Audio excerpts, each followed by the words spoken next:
আপুনি বহুত দিন ধৰি আঁঠুৰ বিষত ভুগি আছে নেকি? দৰৱ খাই কোনো স্থায়ী সুফল পোৱা নাই? তেন্তে মাত্ৰ 2 মিনিট ৰৈ যাওক। আপোনাৰ এই বিষ কেৱল এটা শাৰীৰিক সমস্যা নহয়, ই হ'ব পাৰে আপোনাৰ শৰীৰৰ এক বিশেষ বাৰ্তা। আহক আজি এক প্ৰাচীন আৰু বৈজ্ঞানিক মানসিক পদ্ধতিৰে এই বিষক চিৰদিনৰ বাবে নিৰাময় কৰোঁ।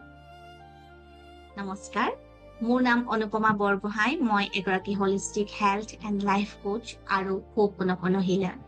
আজি আমি শৰীৰ আৰু মনৰ এক গভীৰ সংযোগ স্থাপন কৰিম। যিকোনো শান্ত ঠাইত আৰামেৰে বহক বা শুই লওক। মেৰুদণ্ড পোন কৰি চকু দুটা লাহেকৈ বন্ধ কৰক। এতিয়া মোৰ লগত 3 বাৰ গভীৰভাৱে উশাহ লওক। উশাহ লওঁতে বিশ্ব ব্ৰহ্মাণ্ডৰ শান্তি গ্ৰহণ কৰক আৰু উশাহ এৰি দিওঁতে সকলো বিষ, চিন্তা, ভয় বাহিৰলৈ ওলাই যোৱা অনুভৱ কৰক। এতিয়া আপোনাৰ দুয়োখন হাত আপোনাৰ সোঁ আঁঠুৰ বা যিটো আঁঠু বিষাইছে সেইটো আঁঠুৰ ওপৰত ৰাখক। হাতৰ আৰু নিৰাময় শক্তি আঁঠুলৈ প্ৰবাহিত হোৱা অনুভৱ কৰক। আহক আমি আপোনাৰ আঁঠুৰ সৈতে কথা পাতো।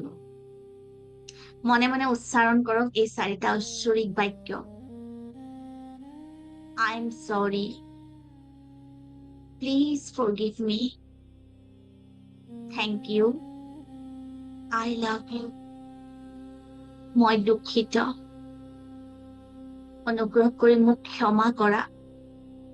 ধন্যবাদ। মই তোমাক ভাল পাম। I am sorry. Please forgive me.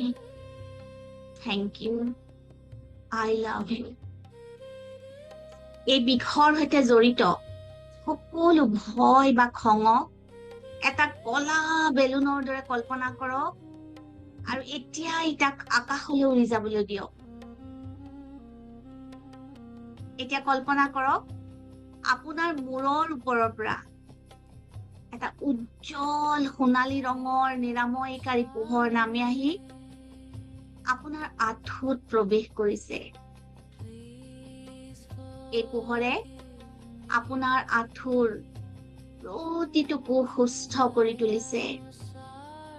সকলো বিষ নাইকিয়া হৈ গৈছে।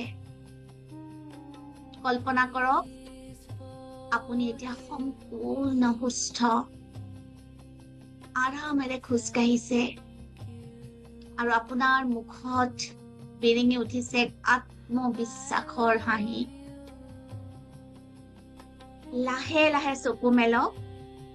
আপোনাৰ শৰীৰৰ স্ব-নিৰাময় শক্তি, চেল্ফ হিলিং পাৱাৰ অতি প্ৰবল। দিনটোত বাৰে বাৰে নিজক কওক, মোৰ আঁঠু প্ৰতিদিনে শক্তিশালী হৈ গৈ আছে। আৰু যদি এই ভিডিঅ'টোৱে আপোনাক অলপ হ'লেও শান্তি দিছে তেন্তে কমেণ্টত লিখক, মই সম্পূৰ্ণ সুস্থ। I am completely healed. এই শক্তিশালী নিৰাময় পদ্ধতিটো প্ৰতিদিনে অনুশীলন কৰিবলৈ ভিডিঅ'টো এতিয়াই ছেভ কৰি থওক আৰু আঁঠুৰ বিষত ভুগি থকা আপোনাৰ প্ৰিয়জনক শ্বেয়াৰ কৰক। এনেকুৱা আৰু স্বাস্থ্যৱান আৰু ইতিবাচক ভিডিঅ'ৰ বাবে আমাৰ চেনেলটো ছাবস্ক্ৰাইব কৰিবলৈ নাপাহৰিব।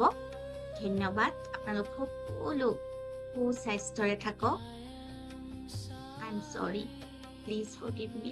Thank you.